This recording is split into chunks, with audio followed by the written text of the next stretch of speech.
Hey everyone, here is a reading of A Purrfect Christmas Tail, written by that crazy cat mommy, featuring Vinnie.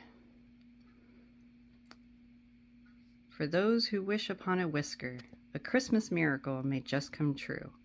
As Maya, a brown tiger cat with soft fur and large eyes, was curled up in her plush, fleece-lined cat bed on top of the registration desk of the glamorous Pussy Willow Hotel, enjoying the admiration and attention of all the guests who passed by.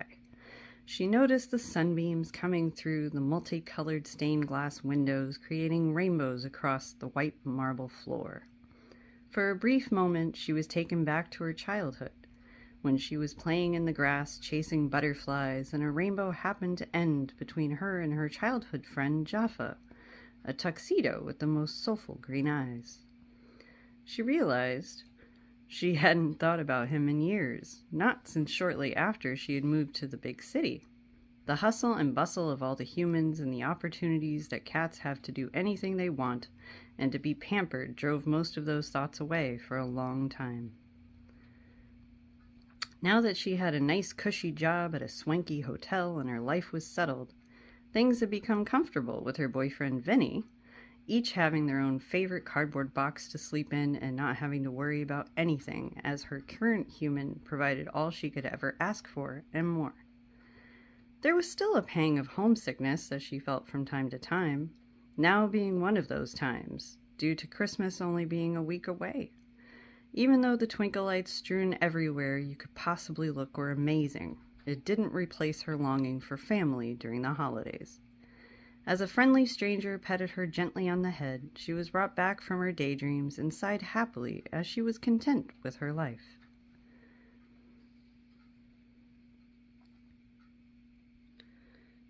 At the end of a long day of assisting guests, Maya returned home to her human's penthouse apartment, where she was happily greeted by Vinnie, who was chowing down on a plate of wet food. As she sat next to Vinnie, he asked how her day was, all the while flinging bits of chicken-flavored gravy everywhere and slurping in between words, making her wish that her food bowl was at least several feet away. Being a Nebelung, Vinnie had a very aristocratic look to him, having a regal silver coat, very fluffy tail, and a pointed face with piercing yellow eyes. They are supposed to turn green when he turns 2, and this makes her wonder how he will look when that happens. And his tail is smacking her in the face repeatedly again. Yay. Despite his appearance, Vinnie was quite the silly and fun-loving character, enjoying hide-and-seek and jumping on her when she's sleeping, and random ninja-style attacks when she least expects them. Life is definitely never boring with him, she can say that for sure. That evening, an unexpected visitor arrived through the cat door, one of Maya's cousins that she hadn't seen in years. Since he was also a brown tiger cat, the human wouldn't be the wiser, so Maya whisked him under the nearest table to find out the reason for his visit. In his usual gruff manner, Worf informed her that her mother had recently given birth to a litter of kittens and would be overjoyed if Maya could come home for Christmas to meet them. As Worf walked away, he slowly turned back and demanded an answer from her. She had to make a decision quickly. She knew that Worf had quite the temper. He was aptly named for sure. So she said to tell her parents to expect her soon.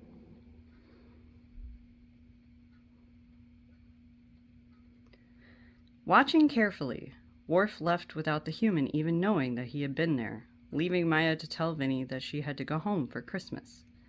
Vinnie had been so excited making plans about which decorations to destroy in the apartment on Christmas Eve, and had every hour planned out. She hated to break his heart, but it was her family and she had to go.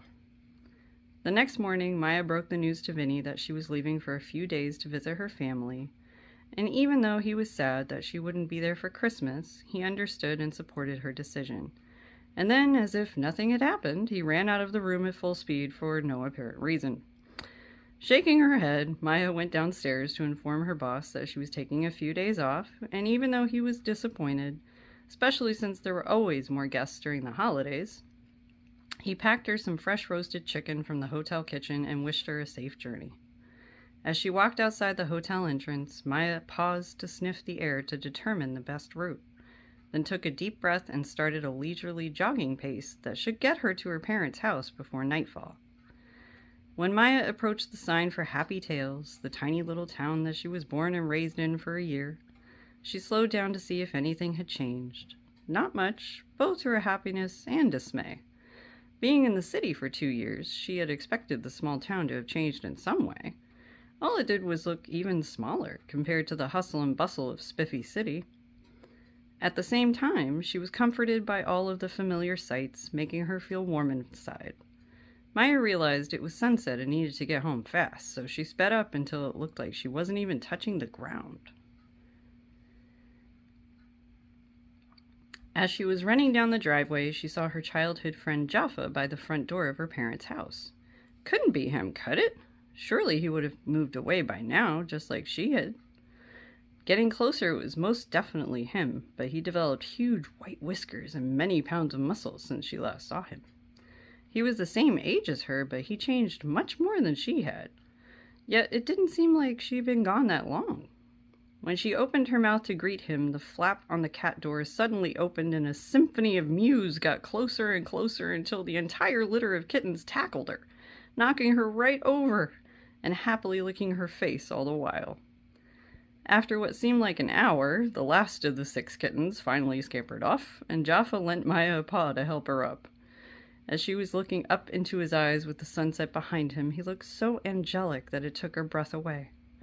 But at that very moment, her mother, who everyone swears looks like her sister, came out of nowhere and head-butted her in the forehead so hard she almost fell over again. Laughing, she regained her balance and rubbed cheeks with her mom until her whiskers were tingling. How wonderful it was to be home again! Looking and smelling around her childhood house, all the memories came flooding back, and of course, all of her family members came over to smell her and ask her about her life in the big city. Maya tried to answer everyone's questions, but was getting overwhelmed by all the sniffing, especially Uncle Ronnie, who was overly focused on smelling her tail. So she excused herself politely by pushing through the crowd and helping herself to some of her mom's catnip-spiced milk that she only made at Christmas time.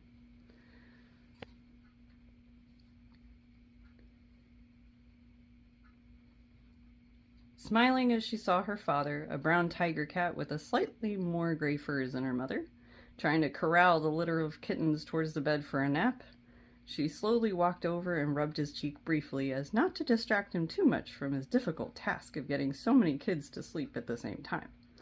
He was able to wrap his tail around her for a moment before having to go off to separate 2 of the kittens, as they apparently would prefer to wrestle than nap.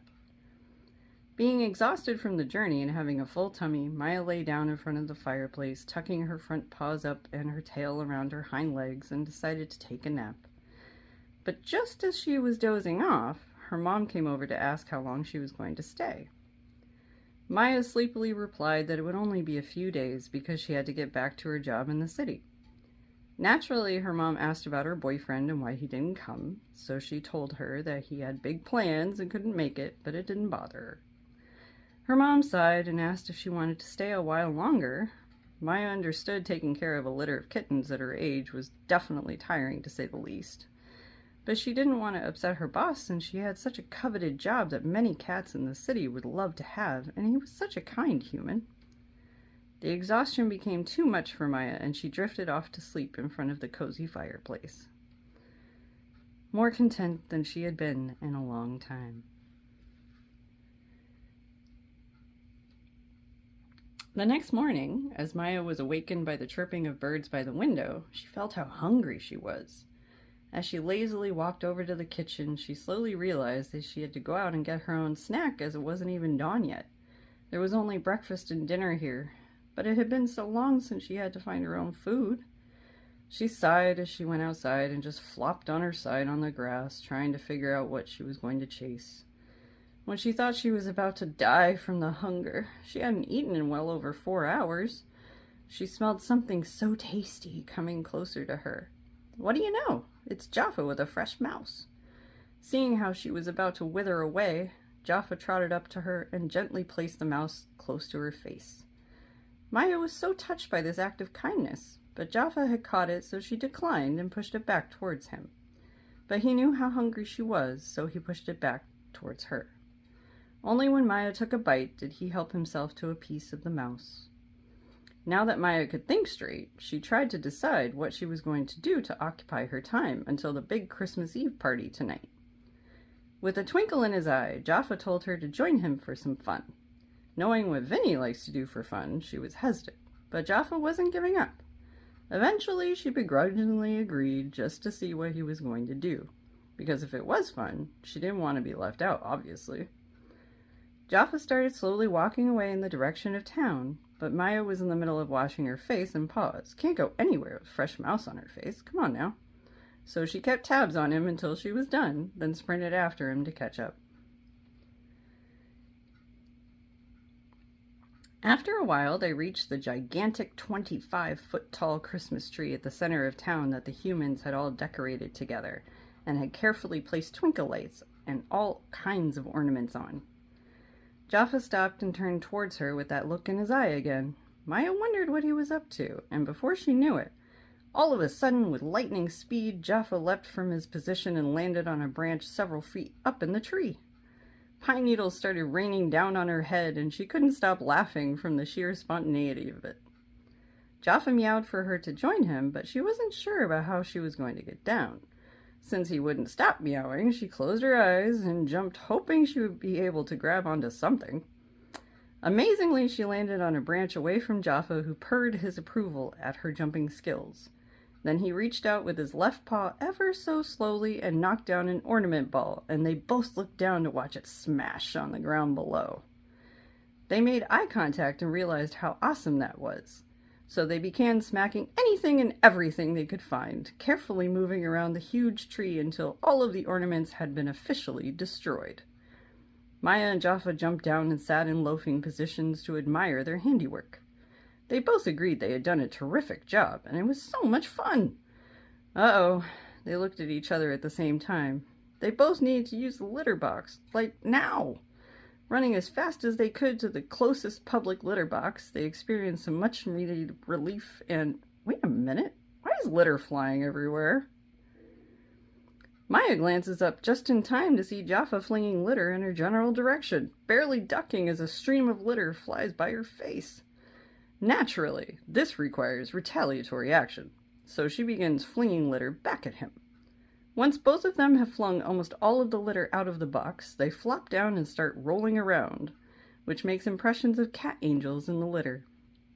All of a sudden, Maya turns to Jaffa and gets this feeling deep inside, as if she's loved him all along and just didn't know it. When she leans over to rub cheeks with Jaffa, there's a crash and a skid, and hold on, that sounds like someone she knows. Oh, it's just Vinnie. Vinnie? Here? Vinnie comes up to her all fluffy and rubs her cheek, letting her know that Christmas just wasn't the same without her. So he decided to surprise her. Well, she's definitely surprised. Sunset was coming, and it was almost time for the big Christmas Eve party, so the trio set out for her parents' house at a leisurely pace. Maya needed a few minutes of peace and quiet to regroup from all of the excitement, so she excused herself under the pretense of going to find something to eat, and the boys headed off without her. Once they were far enough away, she hopped up on a bench that happened to overlook the best part of the town, the stream that was just big enough for the ducks to swim in, and pouted, as she was so overwhelmed and definitely getting hungry.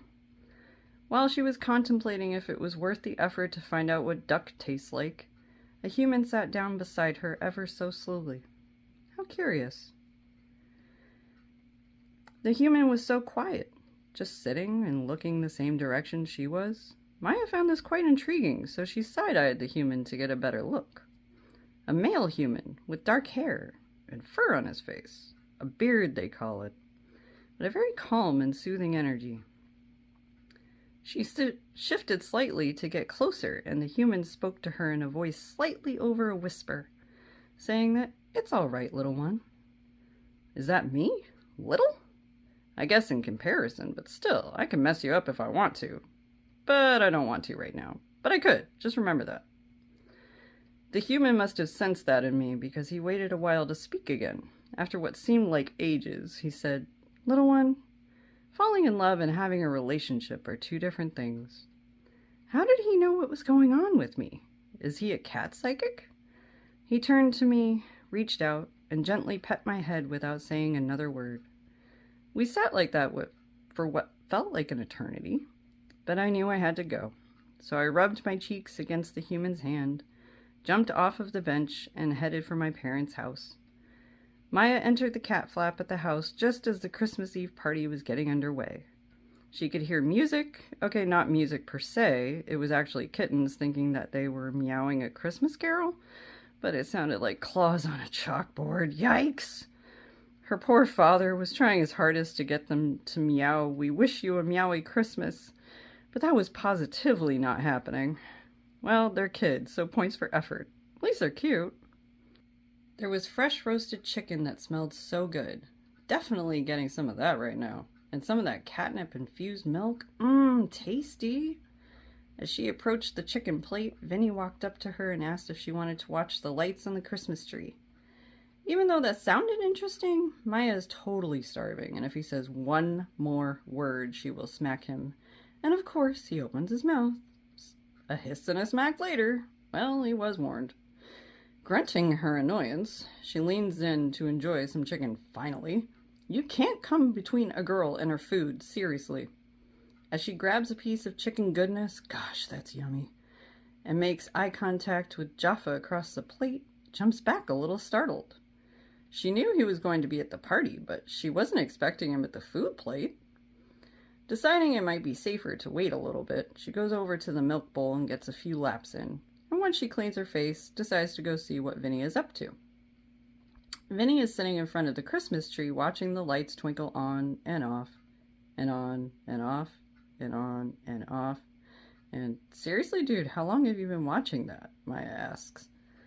Vinnie turns to her and matter-of-factly states that he's just been waiting for her so he can give her a present.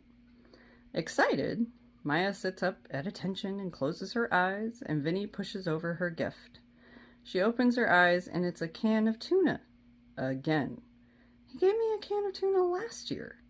Doesn't he know I prefer chicken by now? Still, it's a gift, and it's the thought that counts, so she rubs his cheeks and decides to go use the litter box. Along the way, she runs into Jaffa, again, who's hiding from the caroling kittens. They're just not good, especially for those with sensitive hearing.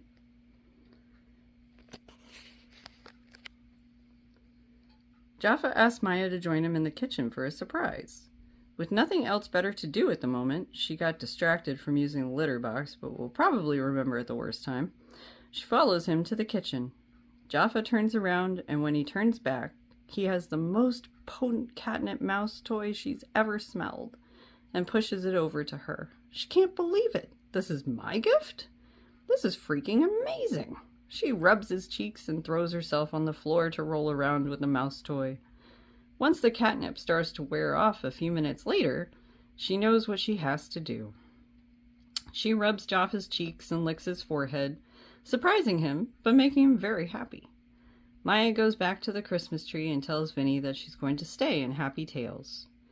Vinnie is saddened, but only for a moment, as the kittens have started knocking bottle caps across the floor, and he absolutely has to get in on that right now. As she watches him walk away, her mom comes over and asks if she's all right. Maya asks her mom if it would be okay if she moved back home, and her mom becomes quite ecstatic, rubbing her cheeks and licking her face. "Mom, I'm an adult. Okay, fine, whatever, I'll lick you too." Maya snaps back to reality and remembers that she has a job. Oh no, what is she going to do? She thinks Vinnie would be a great replacement for her. She'll go back to the city to pick up her things and sort all that out. Even though he has a lot of energy, it might work out. He's definitely going to be sliding around on the marble floors. The humans will probably find that highly amusing. But what will she do in town?